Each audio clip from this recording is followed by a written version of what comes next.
नमस्कार दोस्तों, क्या आपने कभी सोचा है देवताओं के राजा इंद्र की सवारी ऐरावत हाथी की पूंछ पकड़कर कोई आदमी स्वर्ग में जा सकता है?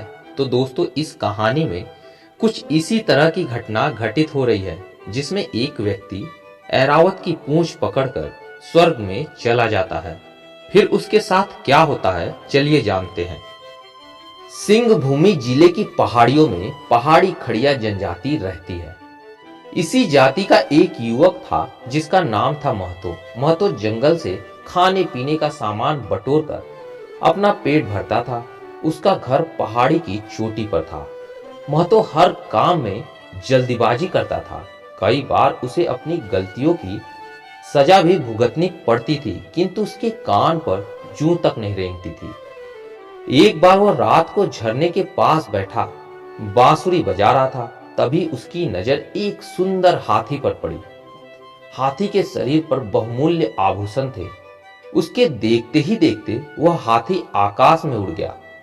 तब महतो की समझ में आया कि वह तो इंद्र का हाथी ऐरावत था। अगली रात महतो फिर उसी स्थान पर आकर बैठ गया।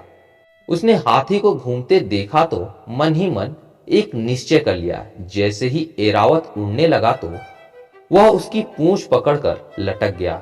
हाथी उसे स्वर्गलोक में ले गया। स्वर्ग की जगमगाहट देखकर महतो हैरान रह गया। वहां पेड़ फलों से लदे थे, दूध की नदियां बह रही थी, चारों तरफ फूलों की खुशबू ही खुशबू थी। पकवानों से थाल भरे थे। महतो को वहां किसी ने नहीं देखा। वह जी भर कर घूमा। उसने भर पेट खाना खाया और पेड़ की छांव में सो गया। ज्यादा देर रुकने पर उसे पकड़े जाने का भय था, इसलिए वह उसी रात हाथी की पूंछ से लटककर धरती पर आ गया।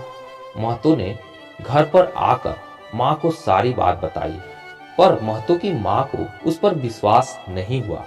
जब महतो ने अपनी कसम देकर कहा तो मां मान गई और बेटे को चेतावनी दी।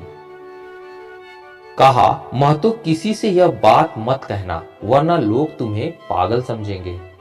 महतो ने भला माँ की बात कब सुनी थी, उसके लिए बात हजम करना भारी हो गया।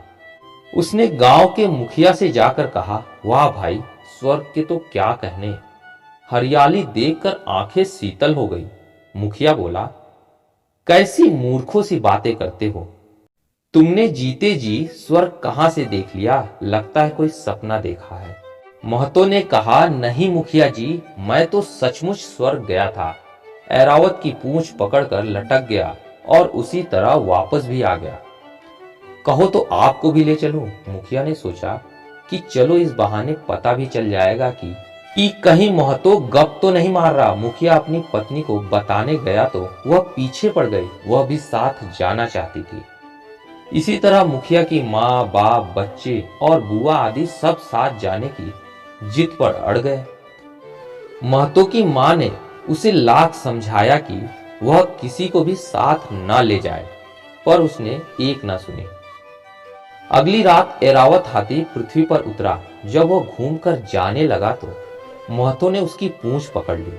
मुखिया ने महतो को कमर से कसकर पकड़ लिया। इसी तरह उसकी पत्नी, माँ, बुआ और बाप आदि ने एक दूसरे को कसकर थाम लिया। जब ऐरावत आकाश में उड़ा तो ऐसा लग रहा था मानो उसकी दुम के साथ उछल तारा बंधा हुआ हो। मुखिया बेचारा घबराया हुआ था। अपनी घबराहट छिपाने के लिए उसने महतो से पूछा, क्या स्वर्गलोक बहुत बड़ा है? महतो बोला, हाँ सचमुच बहुत बड़ा है। मुखिया ने पूछा, क्या हमारी पृथ्वी से भी बड़ा है? महतो ने बात करते करते अचानक दोनों हाथ फैलाकर कहा, हमारी पृथ्वी से तो इतना बड़ा है। उसके हाथ छोड़ते ही सभी पृथ्वी की ओर गिरने लगे। ऐरावत तो स्वर्ग में चला गया, किंतु वे सभी गिरकर मर गए। सच ही है दोस्तों, मूर्ख व्यक्ति का साथ कभी नहीं देना चाहिए, नहीं तो वही हाल होगा जो मुखिया के परिवार का हुआ।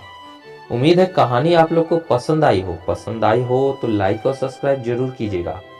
मिलते हैं अगली कहानी में, तब तक के लिए धन्यवाद।